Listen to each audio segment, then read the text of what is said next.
Hey guys, welcome back. I'm going to throw down some punch defense stuff today to help get your brain wrapped around getting hit with those big, dumb, loopy, drunk punches, right? Most people don't train.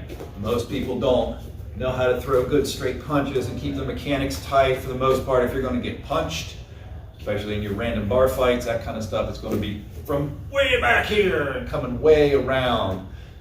Don't assume, but be ready for something to be kind of mechanically sloppy, right? I mean, that's still a real punch, right? A loopy cross is a real thing. So it's not like every single cross comes straight.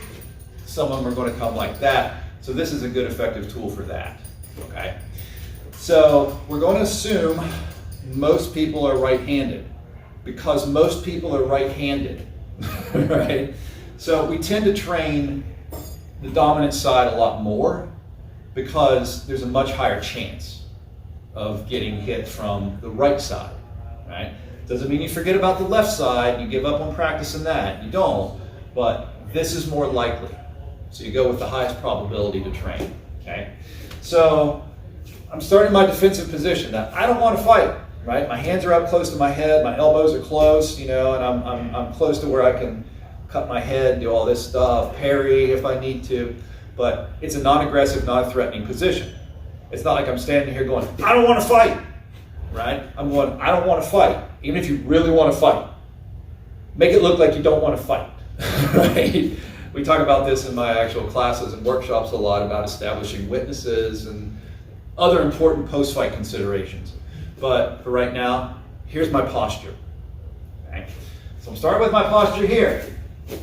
When he punches, I'm going to comb my hair, step into him, and get my elbow past his ear, okay?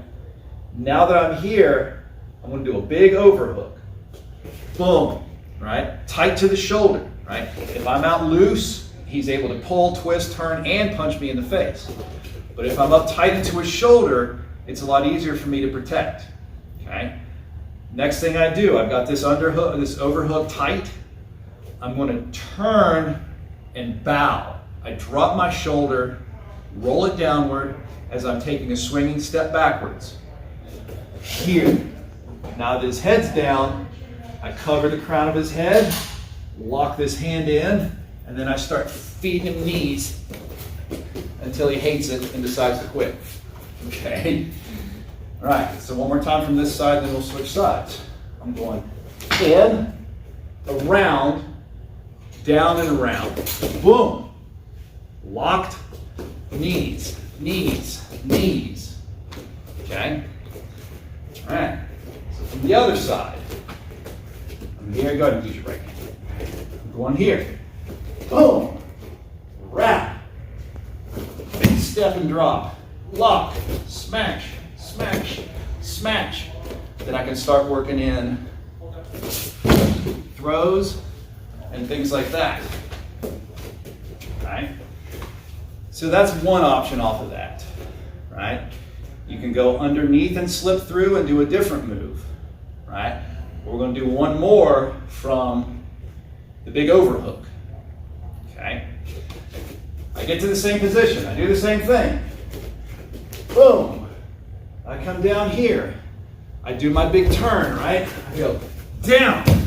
And I'm going to slide all the way over top to get him in a front headlock, right? As soon as I got my front headlock, my hands come together. I'll grab my wrist. I'm going to do a guillotine, all right? I'm putting this pressure down on his head. I'm going to walk in, pinch everything tight, and lift, all right? I want a monster walk towards him, all right? I get my hands, I get this here, blade across the neck, right across the trachea. Elbow pinches. I monster walk and lift, okay? So one more time. I don't want to fight. Boom. All right, turn, snatch that headlock. Now from here, this hand comes to the inside, all right? Together, and up. right? So I can throw that guillotine in, right? One of the best ways to do that, the mechanic is this. Once I've gotten this arm here, when I take a big step around, I throw him down and then come back into him so that he's headed forward and we're meeting halfway. Now I lock everything in, give him the squeeze. Okay? So there you go. Simple punch defense, right? Big gross motor stuff, right? We're not worried about little flippy flappy kung fu hands and all that kind of stuff. Not that that stuff doesn't work, it takes a little more practice and skill. This, big gross motor, hands, shield, wrap, step, right? It's not that hard. So, simple things you can practice, right?